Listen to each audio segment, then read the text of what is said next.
In this video, we will take a closer look at the barriers inaccessible resources can create for JAWS users. As stated in our previous video, JAWS serves as the user's electronic eyes, moving them from place to place on their device via keyboard navigation and using auditory labels to inform users where they are on the screen and which item is selected. Most importantly, though, JAWS provides the means needed to allow users the same level of digital freedom and productivity as sighted users by translating sight into sound without compromise. Like all assistive devices and technology, JAWS cannot function correctly if a document, program, application, or website is not accessible.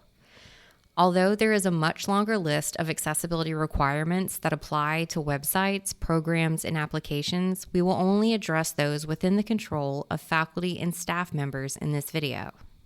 As discussed in the previous video, one function of JAWS is to convert all on-screen text and visual items into synthesized speech and Braille output by detecting and reading metadata such as labels, alt text, headings, links, and text boxes to assist with general navigation, application use, web browsing, and document editing.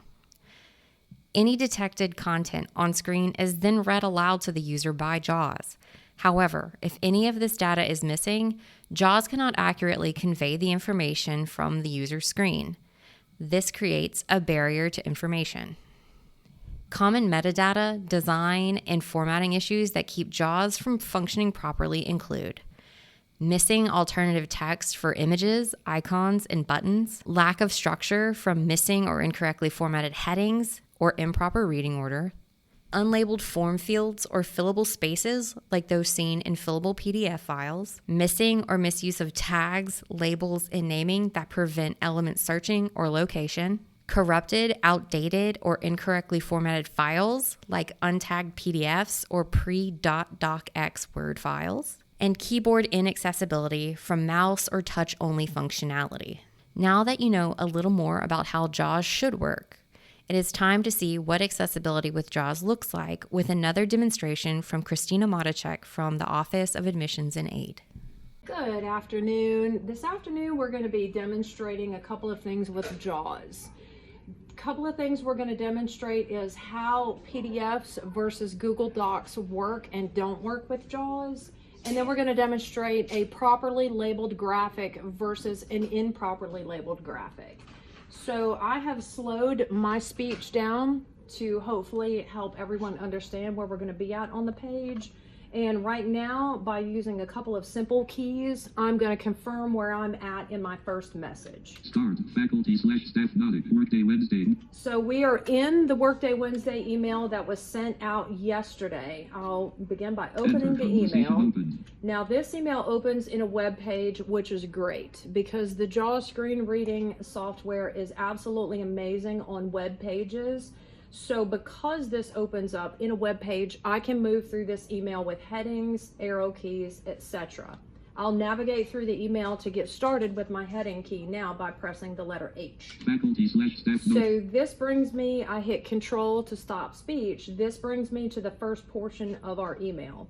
From here, I'll begin scrolling down with my arrow keys to see if I can locate the message and what's in it. Heading level 3 link red. Mar4. 818 left para start checkbox check. You can't react with an emoji. So this tells me I'm at the beginning of the message. I can now use my heading key to drop down to where I need to be just for sake of time. Workday Wednesday pull. So I'm in the actual body of the email here, and what we're demonstrating is the link that is here for the tip. It is currently in a PDF that appears to not be accessible, and I'll demonstrate on why. March 4th. Great. We've provided a step dash by dash white right point visited link left. So here is the link that we're on. It says visited because I visited this link before and clicked on it to try to obtain the material.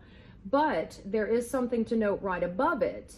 White right pointing backhand index unlabeled graphic. So there's a graphic with perhaps a picture in it, but because I have no sight, I can't visually tell if there's a picture in there or not. This is a demonstration of an improperly labeled graphic. However, we'll get back to the link. Visited link left bracket enter untitled dash Google Chrome Southeast. So the document that's linked into this email is now opening in a new web page. Normal navigation keys for me or any other person going through a PDF file would be the arrow keys. I'll demonstrate now. Assign interim left pair page number. Page number edit. 1. 2. Zoom out button. I'm already encountering issues because on PDF files, all of this is at the beginning of the file and it's time consuming for me as an assistive technology user to go through. So for sake of time, I'll speed up the navigation to get to the other point of concern on this document. Zoom Z6. Fit the rotate dot undo redo saved download button. More action thumbnail. This PDF heading level 2. This PDF is inaccessible. Couldn't download text extraction files. That is a problem. It said this PDF is inaccessible, cannot download content or extract files. If I had not tried to explore this further, I would stop right here as an assistive technology user because I would just assume that I cannot read this document and I would not go any further. I can read the document because I have explored. However, all PDFs will always have this on it if they're not accessible. No student is going to take the time to explore, or very few will do so to see if they can access this document.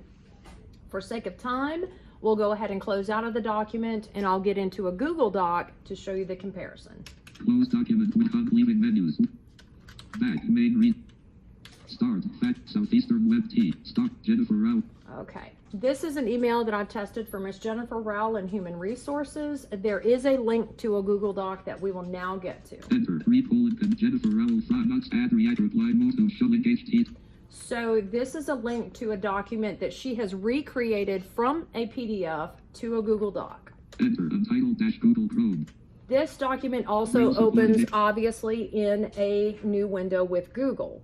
The difference in this document compared to the prior PDF is as follows. Horizontal bar, blank, overview. This quick reference guide will come. There is nothing referencing the page layout, pages, thumbnails, inaccessible information at all. It's very clean, it's very concise, and via the Google Doc method brings me exactly to where I can read the information and navigate with ease of use to anywhere on the document. This comparison contrast is exactly why these documents need to be in a Google form instead of a PDF, because number one, they're much more easily accessible, and number two, most importantly, they're very easy to read with assistive technology. Now moving on to the properly labeled graphic versus improperly labeled. Close document with back main.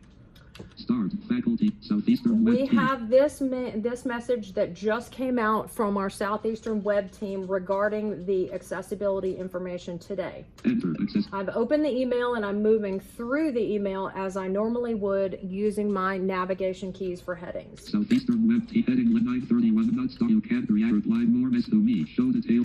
For sake of a time, moving through quickly to get to the graphic. In the previous description, when we tried to access the PDF through Workday Wednesday, we heard the black pointing triangle and the other description there for that graphic. This, what I'm about to show you, is how a properly labeled graphic should read. All document. No images. Link. Click here. Link graphic hands typing on the laptop with the text digital accessibility. That is how a graphic should be properly labeled, because that alt text just described the picture in this graphic to me. Having properly labeled graphics for a accessibility technology user is absolutely extremely important, because what you have to keep in mind and remember, visually you're looking at the screen to see this. I cannot. And most other people with vision issues, whether it be no sight at all like myself or very low vision, will not be able to visually see things on the screen either. I look forward to helping everyone in the future if needed. Thank you for your time today, and line up.